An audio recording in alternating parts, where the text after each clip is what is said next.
कहते हैं कि फिल्में हमारे समाज का आईना होती हैं। हर साल पूरी दुनिया में लगभग 2000 से 2500 फिल्मों का निर्माण किया जाता है। उनमें से कुछ फिल्में तो नॉर्मल होती हैं, लेकिन कुछ फिल्में बहुत ही ज्यादा खास होती हैं। ज्यादातर कुछ फिल्में अपनी म्यूजिक और अपनी एक्टिंग के लिए जानी जाती हैं। लेकिन आज मैं आपको एक ऐसी मूवी के बारे में बताने जा रही हूँ जो अपनी बेहद ही स्ट्रेंज स्क्रिप्ट के लिए जानी जाती है।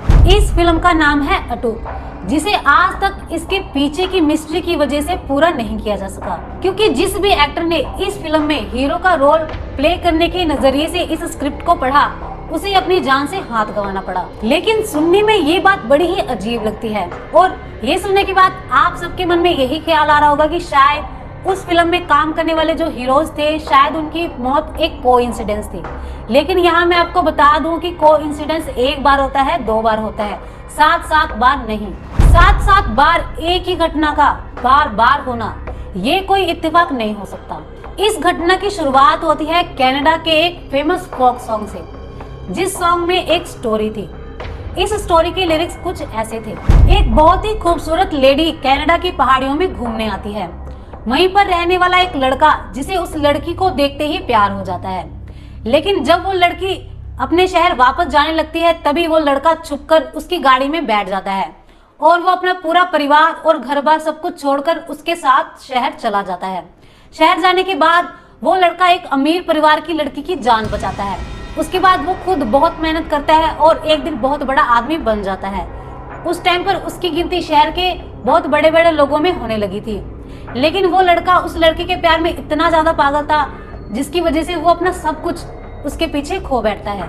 इस फोक सॉन्ग पर बाद में एक नॉवल भी लिखी गई, जिसका नाम था इनकम्पेरेबल अटूक। सन 1977 में Canadian film director Norman Jason ने उस समय के मशहूर स्क्रिप्ट राइटर टॉड कैरल को एक नॉवल पर फिल्म की स्क्रिप्ट लिखने के लिए कहा।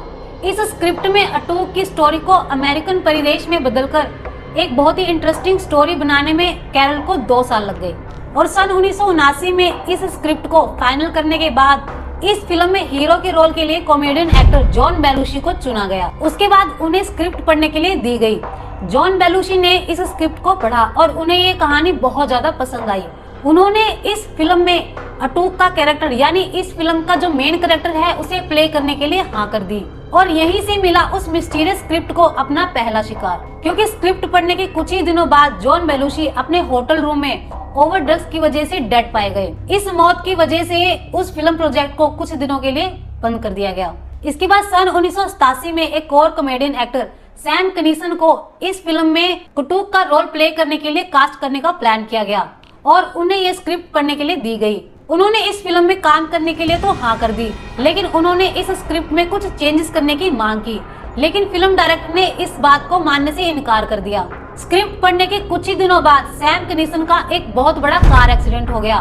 कहा जाता है कि सैम कनीसन अपने एक फ्रेंड के साथ कहीं जा रहे थे और रास्ते में एक दूसरी कार से टक्कर होने की वजह से उनका बहुत बड़ा एक्सीडेंट हो गया, जिसमें उनके सर पर काफी ज्यादा गंभीर चोट आई। उस समय पर उनकी फ्रेंड जो कि उनके साथ मौजूद थी, उनका कहना है कि एक्सीडेंट से पहले सैम बहुत ज्यादा डरे हुए थे और बोल रहे थे, I want to die, I want to die. ऐसा लग रहा था कि वो किसी एक इनविजिबल सोल से बात कर रहे हैं। लेकिन उसके बाद एक्सीडेंट के बाद वो बिल्कुल शांत हो गए, उनकी मौत हो गई। सैम कनीसन के फ्रेंड जो कि उनके साथ थे, उन्होंने साफ साफ बताया है कि उस टाइम पर उनके जो एक्सप्रेशन थे, उससे साफ पता चल रहा था कि वो एक इनविजिबल सोल को देख पा रहे हैं, जो कि किसी को दिखाई नहीं दे रही।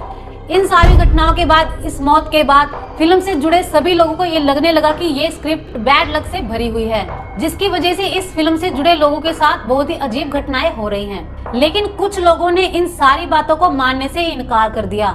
उन्होंने इन सब बातों को महज एक इत्तेफाक बताया। इसके बाद अटूक के रोल के लिए एक और एक्टर जॉन कैंडी को चुना गया। सन 1993 में उन्हें इस फिल्म की स्क्रिप्ट पढ़ने के लिए दे दी गई। जॉन कैंडी ने स्क्रिप्ट पढ़ने के बाद फिल्म में काम करने के लिए हाँ कर दिया। स्क्रिप्ट पढ़ने के कुछ ही दिनों बाद जॉन कैंडी अपने होटल रूम में डेड पाए गए। इस फिल्म की स्क्रिप्ट माइकल और डोंगी नाम के एक शख्स ने जॉन कैंडी को दी थी। इससे पहले इसी ने ही जॉन बेलुशी को ये स्क्रिप्ट दी थी। उस दौरान और डोंगी ने बहुत बार इस स्क्रिप्ट को पढ़ा था, जिसकी वजह से इस स्क्रिप्ट के श्राप ने ओ डोंगी को अपना अगला शिकार बनाया, जिसकी वजह से उनकी भी बहुत ही मिस्टीरियस तरीके से मौत हो गई। यहाँ अब तक इस फिल्म से जुड़े सभी लोगों को समझ आ गया था कि ये स्क्रिप्ट एक शाप स्क्रिप्ट है, जिसकी वजह से जो भी कोई इस स्क्रिप्ट को पढ़ता है वो इसके शाप की भेंट चढ़ जाता है और उसकी बहुत ही दर्दनाक मौत हो जाती है। इसके बाद स्क्रिप्ट में कुछ बदलाव करके क्रिस फार्ली और हार्टमैन को दिया गया। इन दोनों ने ही इस फिल्म में काम करने में अपना इंटरेस्ट दिखाया, लेकिन उसके बाद पहले फार्ली और उसके बाद हार्टमैन की हुई अचानक मौत ने ये पुख्ता कर दिया कि इस खतरनाक स्क्रिप्ट को जो भी कोई पढ़ता है वो मौत की नींद सो जाता है। इतनी सारी मौतों के कारण और इस फिल्म के इतने बदनाम होने के कारण इस फिल्म प्रोजेक्ट को हमेशा के लिए बंद कर दिया गया और इस फिल्म की ओरिजिनल स्क्रिप्ट को हमेशा के लिए एक गुप्त जगह पर छुपा दिया गया, ताकि कोई और इस शापित स्क्रिप्ट का शिकार न बने। हालांकि इस स्क्रिप्ट की कॉपी आज भी इंटरनेट में मौजूद है, लेकिन उस ओरिजिनल स्क्रिप्ट का क्या हुआ, उसे आखिर कहां छुपाया गया, आज तक कोई भी इसका पता नहीं लगा पाया है। तो फ्रेंड्स, आपको मेरी वीडियो कैसी लगी मुझे जरूर बताएं। आई होप आपको मेरी वीडियो बहुत पसंद आई होगी। अगर पसंद आए तो लाइक, शेयर एंड सब्सक्राइब तो जरूर करें और बेल आइकन को जरूर प्रेस करें ताकि मेरी नेक्स्ट वीडियो की नोटिफिकेशन आपको मिलती रहे। तब तक के लिए बाय बाय एंड जय हिंद।